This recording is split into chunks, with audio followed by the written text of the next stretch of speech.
नमस्कार व्यूअर्स, आपका स्वागत है रेडियो द्वारका में। आज हम आए हुए हैं आर्टेमिस हॉस्पिटल गुरुग्राम में और आज यहाँ पर वर्ल्ड कैंसर डे मनाया जा रहा है, जो कि 28 मई को पूरी दुनिया में मनाया जाता है ब्लड कैंसर की अवेयरनेस के लिए। और मेरे साथ डॉक्टर पवन कुमार सिंह हैं। डॉक्टर पवन कुमार सिंह हेड हैं हेमेटो ऑन्कोलॉजी और बोन मैरो ट्रांसप्लांट के। डॉक्टर पवन, आपका स्वागत है radio Dwarka. Thank you. Doctor Pawan, blood cancer सुन के अब से कुछ समय पहले लोग भयभीत हो जाते थे, डेथ सेंटेंस माना जाता था। मैं आपसे ये जानना चाहता हूँ कि ब्लड कैंसर कितने तरह के होते हैं, उनकी क्या टाइप्स रहते हैं? तो सबसे पहले मैं ये बताना चाहता हूँ कि 28 मई को पूरी दुनिया में ब्लड कैंसर डे मनाया जाता है। बेसिकली ये एक तो अवेयरनेस के लिए करा जाता है ताकि हम जनरल पब्लिक में अवेयरनेस पैदा कर सकें इसके इलाज के बारे में और इसके इलाज से रिलेटेड जो भ्रांतियां हैं उनके बारे में बताने के लिए।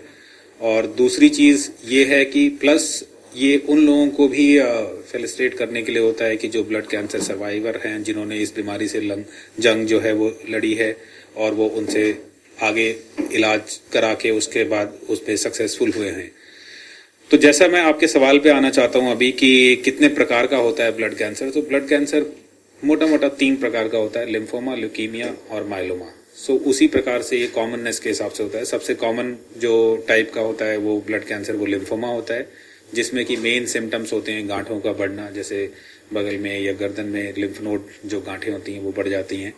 प्लस कई बार रेयरली गांठें नहीं भी बढ़ सकती हैं, उस कंडीशन में भी लिम्फोमा हो सकता है। यूजुअली इसके लक्षण जो होते हैं बुखार आना और कमजोरी, पसीना आना, ये सारे इसके लक्षण होते हैं। जो दूसरी बीमारी कॉमननेस के हिसाब से वो है माइलोमा। माइलोमा यूजुअली बड़े लोगों की बीमारी होती है, ज़्यादातर 40-50 साल के ऊपर ये होता है और इसके सिम्टम्स होते हैं बोन पेन, खून की कमी होना, कई बार किडनी भी फेल होकर होती है। तीसरी जो बीमारी होती है ल्यूकीमिया, जो कि कहा जा सकता है कि ज़्यादा खतरनाक टाइप का ब्लड कैंसर होता है। एग्रेसिव कीमोथेरेपी की जरूरत होती है जिससे इसको ठीक किया जा सकता है। व्यूअर्स, अब हमारे साथ डॉक्टर मनीषा जैन है और आइए डॉक्टर मनीषा से जानते हैं कि क्या सिम्टम्स होते हैं जो लोग इनके पास आते हैं ट्रीटमेंट के लिए। डॉक्टर मनीषा, स्वागत है। Thank you. जैसे हम बात कर रहे हैं आज वर्ल्ड ब्लड कैंसर डे पे, तो मैं कुछ बताना चाहूँगी अपने व्यूअर्स को कि कैसे नॉर्मली क्या प्रॉब्लम्स आती हैं पेशेंट को, जिससे उन्हें लग सकता है कि ये कुछ अलार्मिंग साइंस हैं और इमीडिएटली उन्हें एक हेमाटोलॉजिस्ट से दिखाना चाहिए। तो जैसे कि हम जानते हैं ब्लड कैंसर मोटा मोटा 3 तरह का है, लिम्फोमा, ल्यूकीमिया और माइलोमा। हर एक बीमारी एक अलग तरीके से प्रेजेंट करती है। कुछ के सिम्टम्स कॉमन है, जैसे हीमोग्लोबिन कम होना, तो पेशेंट को बहुत ज्यादा वीकनेस लगती है, डिग्री का काम करने लायक नहीं रहता, सांस फूलता है, चक्कर आता है। ये सारे सिम्टम्स होते हैं कि हीमोग्लोबिन की कमी हो गई है। दूसरा सिम्टम्स जो आ सकते हैं, जो मेनली लिम्फोमा में देखते हैं कि गर्दन में, बगल में, पेट में या नीचे कुछ गांठ जैसी उन्हें महसूस होती है। पेट फूला फूला महसूस होता है क्योंकि लीवर या स्प्लीन जो है वो थोड़ा बड़ा होने लगता है। खाने पीने में कोई परेशानी आने लगती है। ये सारे सिम्टम्स होते हैं जिससे लगता है कि कुछ हो रहा है, जिसमें इमीडिएटली किसी डॉक्टर को दिखाने की जरूरत है। माइलोमा वाले पेशेंट्स या तो लो हीमोग्लोबिन की तरह प्रेजेंट करते हैं या कभी कभी उन्हें किडनी की प्रॉब्लम आती है। वो किडनी के डॉक्टर को दिखाते हैं बट उन्हें समझ में नहीं आता कि उनकी किडनी में ऐसी क्या प्रॉब्लम हो रही है जिसकी वजह से उनके साथ ये है।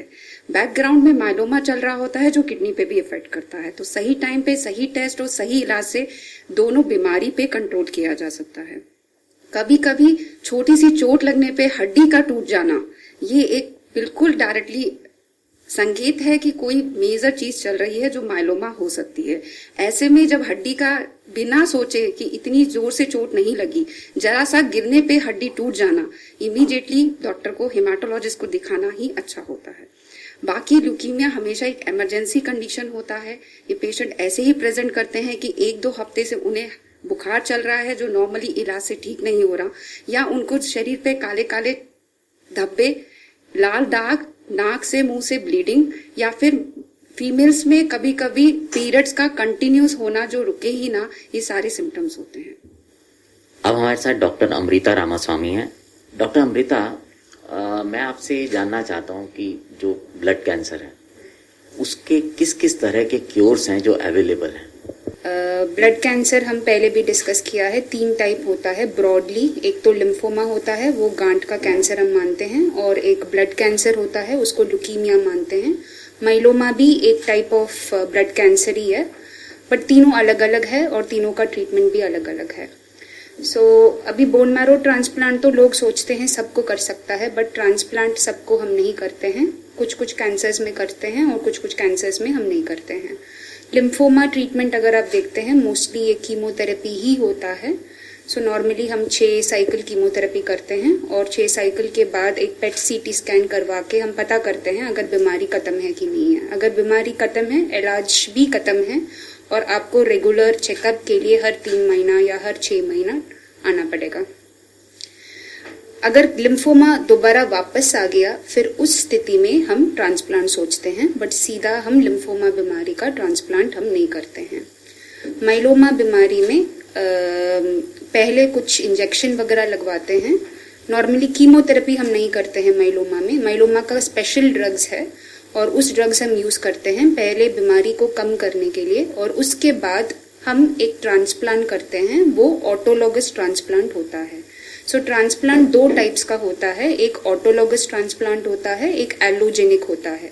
ऑटोलॉगस ट्रांसप्लांट मतलब हम मरीज का सेल से ही ट्रांसप्लांट करते हैं, उन्हीं का सेल्स ही हम इस्तेमाल करते हैं। एलोजेनिक ट्रांसप्लांट मतलब नॉर्मल डोनर से हम सेल इस्तेमाल करके ट्रांसप्लांट करते हैं।